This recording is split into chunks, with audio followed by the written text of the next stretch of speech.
Olá galera, seja bem-vindo ao nosso programa Jovens Pistos Online. O programa que te deixa atualizado de tudo que acontece no nosso ministério Jovens Pistos. Eu sou o pastor Davi. Eu sou o G. Soares. E esse programa é realizado pela comunidade Deus Proverá para você.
Olá galera, continuando a nossa série temática, hoje nós trataremos sobre salvação. O que é salvação?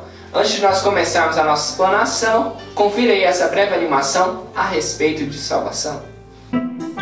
Conheça o Sr. Cara Legal. Você pensa que você é legal? Este cara é muito legal. Bem, eu tento fazer o que é certo. Ele é tão legal que se pessoas fossem para o céu por serem boas, ele seria o primeiro da fila. Ah, que isso? Então, Sr. Cara Legal, você tem guardado os 10 mandamentos? Claro! Você se importa se dermos uma olhada neles e talvez ver o quão bom você realmente é? Ah, ok. Beleza. Aqui está um. Não dirás falso testemunho. Sr. Cara Legal, você já mentiu alguma vez? Já. Quem nunca mentiu? Como se chama alguém que mente? Um mentiroso? Ok. Que tal outro mandamento? Não furtarás. Você já roubou alguma coisa pelo menos uma vez? Nunca. Mas você acabou de dizer que é mentiroso. Bem, eu roubei uns doces quando era criança. É, e como chamamos alguém que rouba? Ladrão. Ok, vamos tentar outro. Não adulterarás. Esse é fácil. Eu nunca traí minha mulher. Oi, bonitão. Uau, que gata! Jesus disse, se você olhar para uma mulher com desejo, você já cometeu adultério com ela em seu coração. Certo. Mais um. Não tomarás o nome do Senhor teu Deus em vão. Você já usou o nome de Deus para xingar? Oh, meu! Isso, Sr. Cara Legal, é chamado de blasfêmia. Deus te deu vida, o ar e tudo que você tem. E você joga o nome dele na lama. Então, você acabou de admitir que você é um mentiroso, um ladrão, um blasfemador e um adúltero no coração. E isso por apenas 4 dos 10 mandamentos. Tudo bem, eu não sou perfeito. Na verdade, é muito pior do que isso. Imagine que colocássemos um chip no seu cérebro para gravar todos os seus pensamentos por uma semana. E então, mostrar todos os seus pensamentos em uma tela de cinema para todos os seus amigos e familiares verem. Isso seria vergonhoso. Eu sei. A Bíblia diz que Deus conhece tudo, até mesmo os pensamentos secretos do seu coração. Bem, comparado com algumas pessoas, eu sou um santo. Sim, é verdade, mas o padrão é a lei de Deus, não outras pessoas. Além disso, mesmo que você pecasse só 5 vezes por dia, em um ano seriam 1.825 pecados.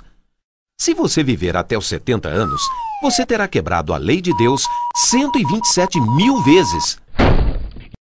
Você terá que responder por cada pecado no dia do julgamento. A Bíblia diz que cada um de nós dará conta de si mesmo a Deus. Mas Deus vai me perdoar, certo? Bem, vamos tentar isso no tribunal. Ah, qual é? Eu sei que eu andei quebrando a lei. Mas, peraí, não dá pra o senhor simplesmente me liberar? Só um juiz corrupto aceitaria isto. Um bom juiz diria: A justiça exige que você pague por seus crimes. Deus não é um juiz corrupto. Ele é um juiz santo e justo. Ele odeia o pecado. Jesus avisou que no dia do julgamento, todos que pecaram contra Deus terminariam em um lugar horrível chamado de inferno.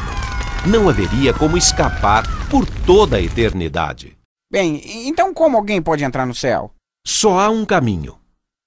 Deus amou o mundo tanto que mandou seu filho Jesus para viver uma vida perfeita. Ele nunca pecou, nem uma única vez. Então, Jesus aceitou receber o castigo por pecadores culpados. Ele foi chicoteado, açoitado, pregado em uma cruz e morreu para que a justiça fosse satisfeita e pecadores fossem libertos. Então, Jesus levantou do túmulo e derrotou a morte. Você não pode merecer a vida eterna. Ela é um presente de Deus para todos que se humilham e vêm a Jesus. Ele vai te perdoar, te purificar e te dará um novo coração com novos desejos. A Bíblia diz que se alguém está em Cristo, é uma nova criatura. Então, pare de viver para você, dê as costas para os seus pecados e venha para Jesus. Então, leia a Bíblia e a obedeça. Ache uma boa igreja que te ajude a crescer. E aí, conte às pessoas as boas novas.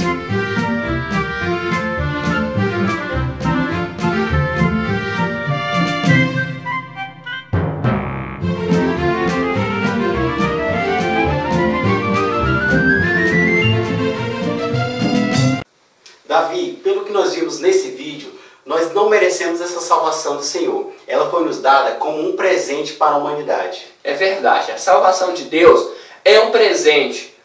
Não é merecimento, porque nós não merecemos. Porque conforme já está escrito lá em Romanos 3:23, todos nós cometemos pecado. Você já pecou, Jesus? Já, várias vezes. Davi. Eu e você já cometemos pecados. Então, por merecimento, nós não chegaremos à salvação.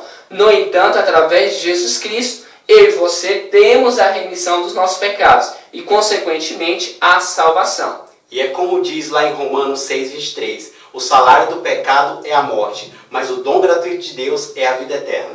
Vida eterna é essa que o jovem Nick tem propagado por todo o mundo. Ele alcançou o amor de Deus e, consequentemente, a salvação, mesmo em meio à adversidade. Fique aí, então, com um breve testemunho de sua história. O que torna uma pessoa extraordinária? Suas habilidades? Seus talentos? Ou simplesmente o seu sorriso? Quando se conhece Nick Vujicic, estamos falando de alguém extraordinário. A partir do momento que ele começa a compartilhar sua incrível história, testemunhamos em primeira mão como Deus está usando um homem sem braços e sem pernas para ser a mão e os pés de Deus. Meu pai me contou que a sua cabeça estava ao lado da cabeça da minha mãe quando eu estava nascendo. Ele viu o meu ombro e ele só ficou pálido. Ele estava esperando a minha mãe não me ver porque ele viu que eu não tinha o braço direito. Meu pai teve que sair da sala. Ele não acreditava no que viu. Meu filho, ele não tem o braço direito? O médico disse, não, seu filho não tem braços ou pernas. Ele não podia acreditar. A igreja inteira estava de luto. Por que Deus permitiu que o filho do pastor nascesse desse jeito? Minha mãe, no primeiro momento, não queria me segurar. Ela não queria me amamentar. Ela se sentiu muito desconfortável nos primeiros 4 meses. Demorou um bom tempo antes que eles pudessem confiar em Deus, que ele não cometeu um erro e que ele não se esqueceu deles ou de mim. Os pais de Nick deram ao Senhor o seu medo e o seu desapontamento com a deficiência do seu filho. Eles escolheram confiar em Deus e em sua promessa de que tinha um plano e um propósito, uma esperança e um futuro para seu filho. Mas Nick, com o passar dos anos, por outro lado, tinha muitos desafios confiando em um Deus que lhe tinha dado menos. Eu desafiei Deus. Eu disse, Deus, eu sei que sou um pecador. Eu te conheço. Eu sei que não terei paz até que você esteja no meu coração, mas eu não vou deixar você entrar no meu coração até que me responda por quê. Por que você tirou os meus braços e minhas pernas? Por que você não me deu o que todo mundo tem? E eu disse, Deus, até que você me responda, eu não te servirei. Eu quis acabar com isso. Se Deus não iria terminar a minha dor, eu estava indo terminá-la eu mesmo. Aos 8 anos, eu tentei me afogar numa banheira com 10 centímetros de água. E disse ao meu pai e à minha mãe que estava indo apenas relaxar na banheira. E eu virei-me várias vezes para ver se eu podia fazer e eu não podia. E o pensamento que me impediu de ir além foi o amor de meus pais. Eu amava-os tanto e eles me amavam também. E eu pensei, se realmente fosse além disso?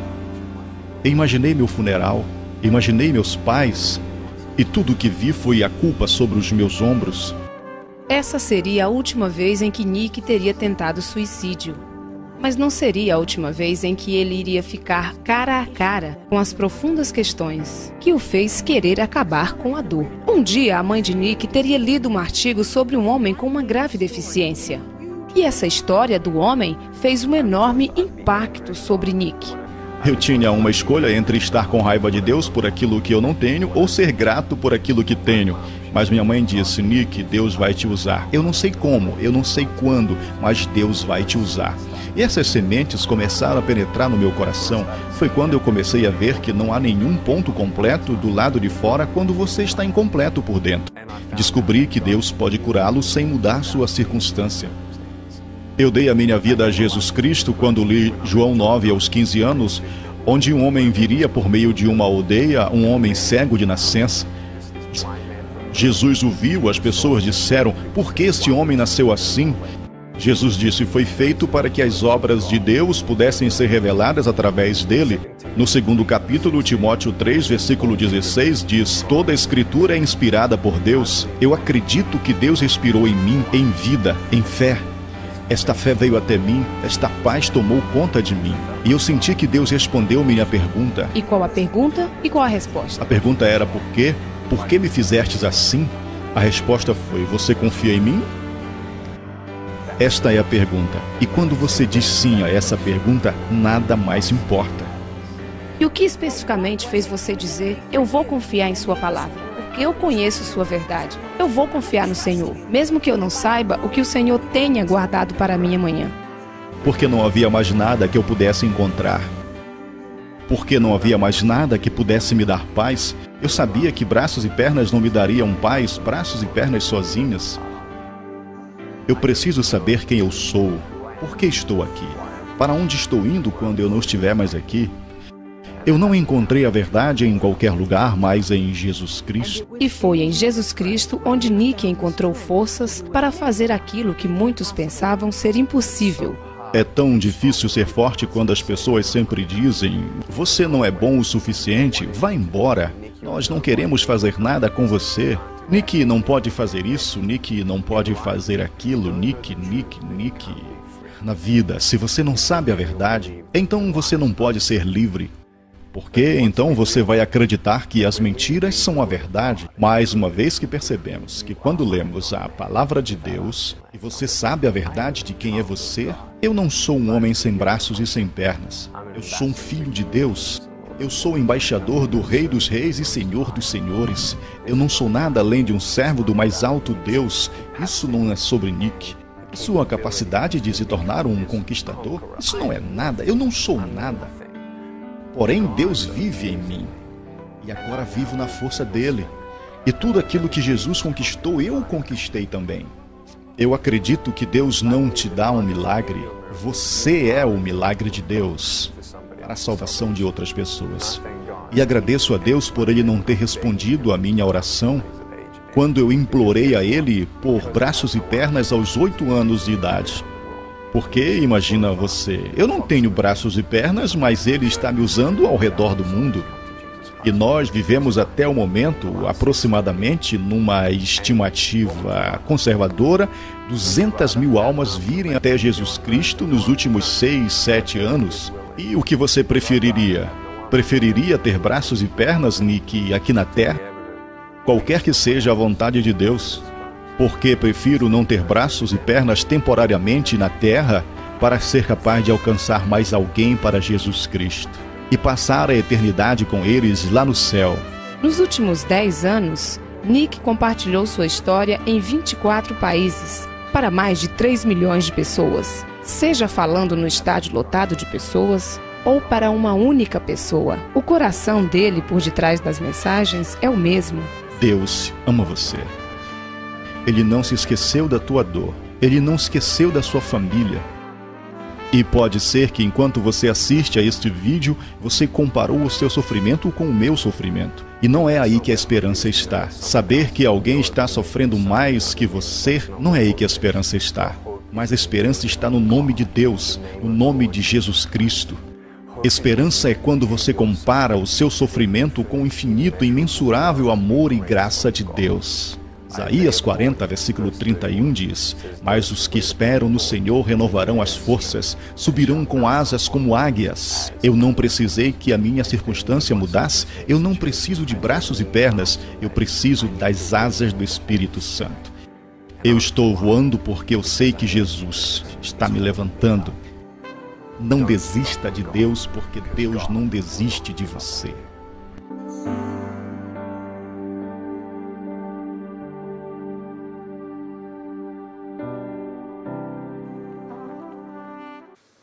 É impressionante o exemplo do jovem Nick.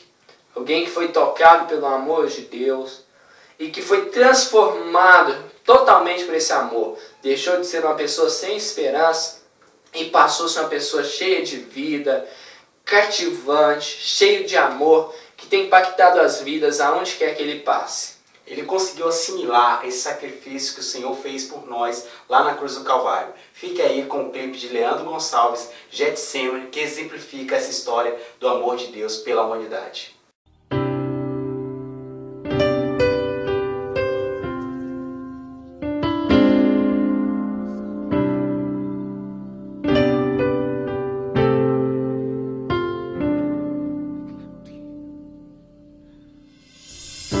Getsemane foi que meu Jesus orou, se entregando ao Pai mais uma vez.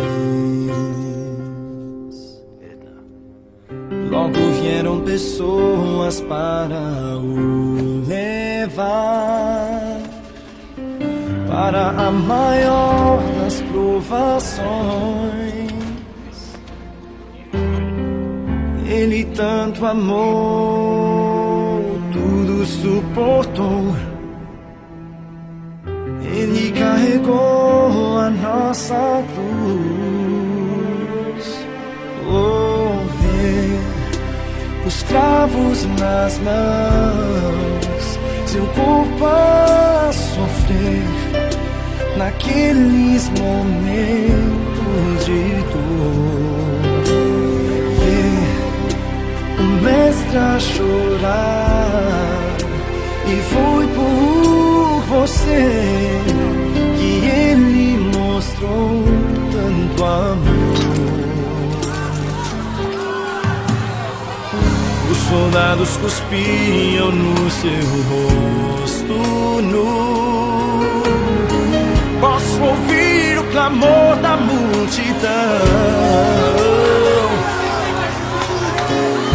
Jesus a olhar aquele céu azul, pede ao Pai que lhes dê o seu perdão. Ele tanto amou, tudo suportou. Ele carregou a nossa cruz.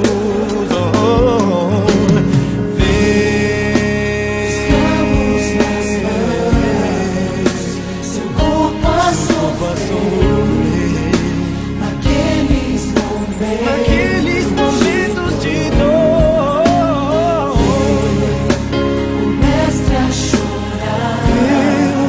a chorar,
Chegou a hora do nosso quadro Na Mira. E nessa semana teremos o irmão André, fundador da missão Portas Abertas. Irmão André, Na Mira.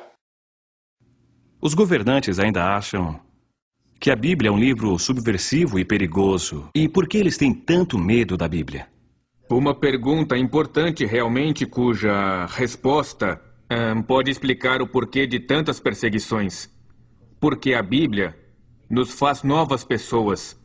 E todo o sistema no poder, seja o capitalismo, ou o comunismo, ou o islamismo, ou qualquer outro sistema religioso ou político, teme a hora em que Deus entra na vida de alguém, porque agora ela serve a um novo rei. O apóstolo Pedro disse em Atos que devemos obedecer antes a Deus e depois aos homens. De repente, quem está no poder perde o controle sobre o homem que lê o livro, porque agora obedecemos a ele primeiro, mais do que aos outros. Isto nos leva à beira da desobediência civil, embora eu não devesse usar o termo. Mas talvez seja o caso. Por que devemos obedecer ordens imorais? Muitas vezes damos a explicação: me mandaram. Nada disso. Até na Segunda Guerra, com todo o domínio dos alemães, a submissão e a obediência às ordens não diminuía a crueldade e pessoas eram executadas mesmo obedecendo ordens. Isso ainda pode acontecer hoje. Nós, por meio desse livro, nos tornamos um povo de opinião, povo de convicções tão fortes que nada as abala, mas sempre baseadas no amor, na compaixão e sempre sob o comando direto do Senhor. Por isso a Bíblia é perigosa, por isso os ditadores atuais temem e proíbem a leitura desse livro. E os cristãos que não vivem sob os regimes autoritários? Eu, certa vez, conheci um pastor na Tchecoslováquia que me disse: não importa onde você vive, se levar este livro a sério, estará em apuros. E acrescentou: então terá orgulho de fazer o que é certo. Há sentido em dizer que a Bíblia é um livro perigoso, mesmo vivendo numa sociedade livre? Sim, e essa é a razão dos ataques contra nós cristãos, porque lemos a Bíblia. O método é diferente, o efeito é o mesmo. Somos muito ocupados para ler toda a Bíblia. Nós seguimos alguns trechos, passagens selecionadas, versículos, ou ouvimos alguns trechos que foram gravados em CD, ou na minha época eram aquelas fitas cassete, e eu ouvia o Novo Testamento no meu carro ao viajar pelas estradas da Europa, e era maravilhoso ouvir aquilo. Você deve separar um tempo para aquietar-se. E é por isso que nessa sala quase não se ouve barulho vindo de fora. Eu não tenho televisão aqui. No rádio eu ouço notícias, e havia uma janela bem ali, e quando eu ocupei essa sala, eu mandei fechar aquele espaço com tijolos, eliminando ruídos externos. Nós temos que ter um lugar para ouvir a Deus, e então absorver a palavra. E talvez só assim ouviremos a voz de Deus. Ela não deve competir com toda a agitação à nossa volta. Sem ter um ambiente favorável, não será fácil. Devemos ter mais dedicação em nossos hábitos para ler a Bíblia, que é chamada a Carta de Amor de Deus para nós. Talvez você já tenha ouvido esse termo. Se disser: eu não li a sua carta de amor, Deus, aí foi mal. Acha que pode continuar assim, ignorando a palavra de Deus? Não dá. Devemos nos tornar pessoas segundo a Bíblia, ler o livro inteiro, toda a obra. Uma vez por ano, pelo menos. Não é difícil. 3 capítulos por dia e 5 no domingo. Se for ler em voz alta, são 88 horas lendo em voz alta, e inclui o Antigo e o Novo Testamento. Se é demais, você é preguiçoso. Como esperar que o Senhor o abençoe, o use e o proteja se tem preguiça de ler sua palavra, pela qual milhares de pessoas foram mortas? Profetas foram mortos por ela. Os apóstolos foram mortos por ela. Mártires da história da igreja morreram por ela. Hoje pessoas morrem por ela. E deixamos a Bíblia na estante? Existe uma história de uma família na Holanda, onde eu morei. Um pequeno garoto encontrou a Bíblia da família coberta de pó. levou-a para a mãe e perguntou: Mãe, esse é o livro de Deus? A mãe olhou o livro e disse: Claro que é o livro de Deus. E ele falou: Por que não o devolvemos, já que não usamos? E, veja bem, hoje, só em inglês, existem 440 diferentes traduções e versões da Bíblia. Estamos lendo? Ou deixamos que, ocasionalmente, a verdade salte das páginas, nos atinja no rosto e mais nada? Para que, então, temos o livro, se somos tão relapsos com algo que exigiu a vida de tantos mártires da igreja e até hoje é assim? Como esperar que a palavra de Deus transforme nossa sociedade tão podre, corrupta, decadente e imoral? Se a igreja não mudar e, não ocasionalmente, mas fervorosamente buscar a Deus, não há esperança para a humanidade, pois isso realmente depende da atitude, fé e ação dos cristãos. Há pessoas que desejarão percorrer o caminho que você trilhou. Então, dê-lhes um ponto de partida pelo qual poderão começar a viver segundo a Bíblia. Qual seria esse ponto? Uma das minhas orações ainda é: Deus, faz-me verdadeiro. É tão fácil ser religioso. Isso não leva a lugar nenhum. Quem teme ao Senhor chega lá sem precisar ser religioso. Nós fomos criados numa cultura religiosa, cínica, evangélica e blá blá. Mas peço a Deus que me faça verdadeiro. Eu não quero ser só mais um. Quero ser alguém que faz diferença. E eu acho que eu faço, mas ainda posso melhorar. Aconselho que, ao ler a palavra, diga: Senhor, fale comigo. E o que me disseres, eu farei. E surgirá uma nova vida de aventura que o espantará. Aconteceu comigo. Eu estava lendo Oswald Chambers. Eu sou um grande fã de Oswald Chambers. Tenho todos os seus livros. E o pessoal do seminário me chamava de fanático. E em qualquer situação eu sabia o que Chambers diria. Então, certo dia eu li em seu livro: Dá a quem pedir. Ele escreveu no comentário: você vê um bêbado vindo lhe pedir algum dinheiro e logo pensa: não, porque ele vai comprar bebida. Mas não é isso que Jesus falou. Ele disse: dá a quem te pedir. Meu Deus, se tem que ser assim, eu farei. Um dia depois veio um bêbado. Pediu dinheiro e eu entreguei. E depois eu pensei: é perigoso. Obedeci a Deus. Essa é a minha obrigação. O bêbado responde pelo que faz com o dinheiro. E então eu pensei: é melhor não levar isso tão a sério. Mas depois eu voltava a pensar naquilo, eu pregava aquilo. E acontecia que no mesmo dia vinha alguém pedir algo, e nem sempre um bêbado, mas alguém. Pediram meu acordeão, eu entreguei porque eu tinha acabado de pregar sobre aquilo. Dá a quem te pedir. Isso é muito radical. Nas minhas viagens eu entrava em hotéis de luxo sem meus sapatos, porque eu vi um mendigo sem sapatos e lhe dei os sapatos, dei o casaco, e era até embaraçoso depois me hospedar num hotel de luxo sem sapatos, e eles estranhavam muito aquilo. Mas tudo bem, porque em casa eu tenho mais sapatos, isso é passageiro. Mas se eu decidir obedecer a Deus, assim que eu tomar conhecimento de qualquer versículo que fala em comportamento, Deus então me provará. Se Deus não o provar, me surpreenderei. Se você nunca for atacado pelo diabo, me surpreenderei. Mas como? Eu não sou digno de um ataque? Você perde por problemas quando segue a Jesus radicalmente. Mas nos problemas diga aleluia, eu estou no caminho certo. E siga o livro. Siga o livro, siga.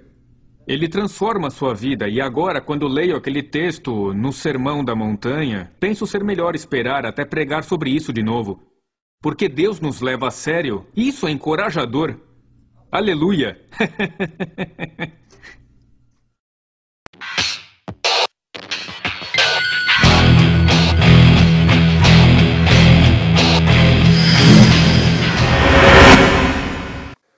E chegou a hora da nossa palavra da semana. Fique aí com a reflexão do pastor Davi, do movimento Jovens Bistos. Abra sua Bíblia no Evangelho de João, capítulo 14, a partir do verso 1. Diz assim a palavra do Senhor. Evangelho de João, capítulo 14, verso 1. Não se turbe o vosso coração. Credes em Deus, crede também em mim. Na casa de meu pai há muitas moradas. Se assim não fora, eu vos teria dito, pois vou preparar-vos lugar. E quando eu for e vos preparar lugar, voltarei e vos receberei para mim mesmo. Para onde eu estou, estejai vós também, e vós sabeis o caminho para onde eu vou. Disse-lhe Tomé, Senhor, não sabemos para onde vais, como saber o caminho? Respondeu-lhe Jesus, eu sou o caminho, a verdade e a vida. Ninguém vem ao Pai senão por mim. Aqui, o Senhor Jesus, em breves palavras, nos fala um pouco da esperança da salvação. Um dia eu e você iremos morrer e nos encontraremos com o Pai. Mas se nós tivermos seguido o caminho que é Jesus Cristo, nós teremos a esperança de termos morada, aonde nós estaremos habitando por toda a eternidade. Um discípulo de Jesus pergunta o seguinte, Senhor, nós até queremos seguir o Senhor, mas o que eu preciso fazer para seguir? Eu sei que o Senhor vai partir por uma jornada, em alguns capítulos anteriores ele fala isso, mas como iremos acompanhar o Senhor? Como chegaremos a esse local que tem as moradas preparadas?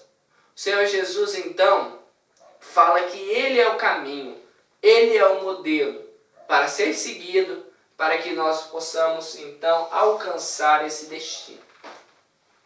Percebemos que, muitas vezes, nos sentimos vazios, como essa folha. Podemos comparar, então, a nossa vida como uma folha em branco. Mas, como toda folha foi feita para ser preenchida, nós também precisamos preencher. E buscamos coisas para nos preencher. Como, por exemplo, buscamos obter bens materiais. Então, nosso objetivo, então, é ter um emprego, conquistar, né? Começamos a trabalhar, tem alguns que começam a trabalhar bem cedo, para termos as coisas, para termos a nossa independência. Saímos então da casa dos nossos pais, alugamos alguma casa, algum barraco e começamos então a nossa luta. No entanto, não nos contentamos, sempre queremos mais. Fazemos cursos, estudamos, ganhamos, adquirimos, lutamos por promoção, compramos mais coisas, mais bens, compramos carro, aumentamos a nossa casa, ou compramos outra casa, ou locamos uma casa maior, né, que nos comporte, buscamos até casamento, buscamos ter filhos, coisas que preenchem, que nos dão sentido à nossa vida. Mas nada disso preenche. Continuamos ainda vazios. Continuamos ainda necessitando, tendo necessidades, precisamos ser preenchidos. Então, andamos por um caminho diferente. Já adquirimos muitas coisas, optamos então por nos divertirmos. Buscamos até viagens em viagens, né? Fazer viagens. Vamos de avião, de ônibus, damos um jeito, vamos pescar, né, no Araguaia. Pegamos nosso aviãozinho, viajamos. No entanto, nada disso preenche o vazio. Continuamos brancos, sem preenchimento algum. Nesse instante, então, se pararmos para refletir a nossa vida, podemos nos comparar a um aviãozinho sem asa, né? Uma casinha aqui do nosso avião, né? Isso aqui é como nos sentimos. Nos sentimos, então, esse avião sem asa. Por que um avião sem asa? Um avião sem asa não tem lugar nenhum para ir. Ninguém pode aproveitar ele, né? Não sei se for para ser o paintball, para ser atacado, né? Nisso significa então, pode ser comparado a estarmos no fundo do poço. No fundo do poço, sem sentido, né? Uma pessoa que está presa, não tem mais expectativas, já conquistou o que queria, não tem mais sonhos, olha para um lado, olha para o outro, não tem para onde recorrer. Só que interessante, quando nós estamos no fundo do poço, só temos um local para olhar. Só tem um lugar que emana luz, que é para o alto. Quando nós olhamos para o alto, isso nos faz lembrar de algo, ou de alguém, né? Você já deve ter ouvido várias vezes a falar sobre o amor de Deus. Mas será que você abriu seu coração para receber esse amor? E se você não abriu ainda, se você abrisse hoje, o que você acha que você iria ganhar com isso? Nós poderíamos então encontrar a Jesus Cristo quando nós abrimos o nosso coração. Alcançar a Jesus Cristo significa então que alcançamos o perdão dos nossos pecados. A nossa vida passa a ter sentido. Então viveremos numa penitência, viveremos carregando cruz, fardo. Não é isso. Quando alcançamos a cruz de Cristo, quer dizer que alcançamos o perdão de Deus. Significa agora que temos uma esperança. Esperança em quê? Que um dia estaremos junto com Ele. Poderemos nos assentar com Ele. Encontraremos a morada, o nosso local de destino. Gostaria que você então, assim como semana passada, fechasse os seus olhos, nesse momento, refletisse no que já foi falado. Se você deseja aceitar a Jesus, gostaria que você repetisse comigo algumas palavras, uma oração simples. Depois que acabar o programa, você pode continuar essa oração da maneira que você quiser. Feche seus olhos, repita comigo: Senhor Jesus, eu quero te convidar para morar no meu coração. Eu reconheço que eu sou um pecador. Eu reconheço que eu necessito do cuidado especial do Senhor. Eu necessito do teu auxílio. Eu sei, Senhor, que eu não sei o caminho, mas o Senhor pode me guiar. O Senhor pode mostrar o caminho. Senhor Jesus, me leva por esse caminho e que eu possa um dia estar com o Senhor para juntos comemorarmos o teu sacrifício, para juntos comemorarmos o teu amor, para juntos vivermos eternamente. Amém.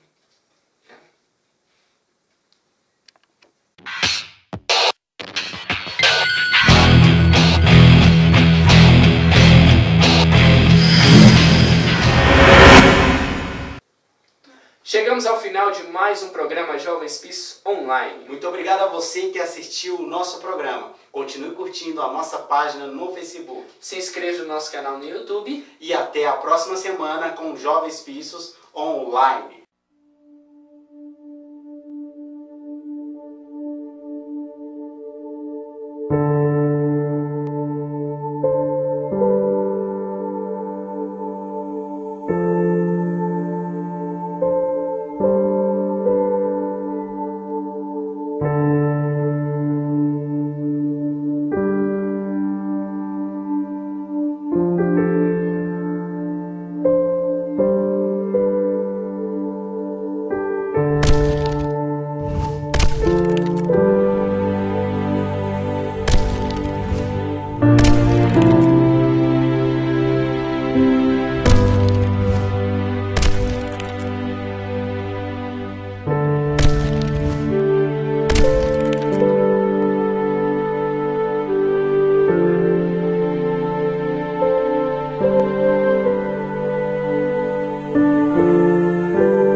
ao Senhor.